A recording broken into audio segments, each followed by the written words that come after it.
মোহিনী একাদশীর রাত। কখনো কি খেয়াল করেছেন এই রাতটা অন্যরকম লাগে? সারাদিনের ব্যস্ততার পর যখন চারদিক শান্ত হয়ে যায়, তখন একটা অদ্ভুত নীরবতা আপনাকে ঘিরে ধরে। আর ঠিক এই সময়েই আপনার মন সবচেয়ে বেশি কথা বলতে শুরু করে। আপনি নিজের জীবন নিয়ে ভাবেন, কোথায় আছেন, কোথায় যেতে চান। কিন্তু আমরা বেশিরভাগ সময়ে এই অনুভূতিটাকে এড়িয়ে যাই, মোবাইল হাতে নিই বা অন্য কিছুতে নিজেকে ব্যস্ত রাখি।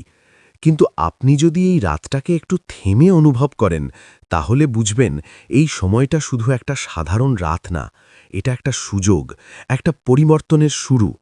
এই কারণেই বলা হয়, মোহিনী একাদশীর রাতে যদি আপনি সঠিকভাবে কিছু কাজ করেন, তাহলে জীবনে অদ্ভুত পরিবর্তন আসতে পারে। প্রশ্নটা হলো, সেই কাজটা কি? প্রথমে একটা জিনিস বুঝুন, এই রাতটা কেন গুরুত্বপূর্ণ।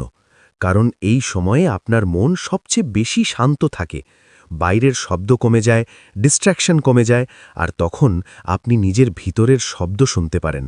আর যখন আপনি নিজের ভিতরের কথা শুনতে পারেন, তখনই আসল পরিবর্তন শুরু হয়।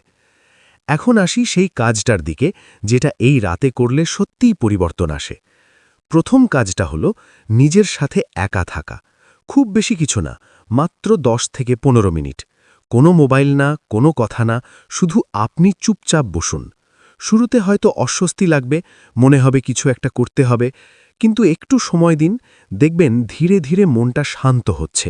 আর তখন আপনি নিজের ভিতরের আসল কথাগুলো শুনতে পারবেন। আপনি বুঝতে পারবেন আপনি কি নিয়ে চিন্তিত, আপনি কোথায় আটকে আছেন।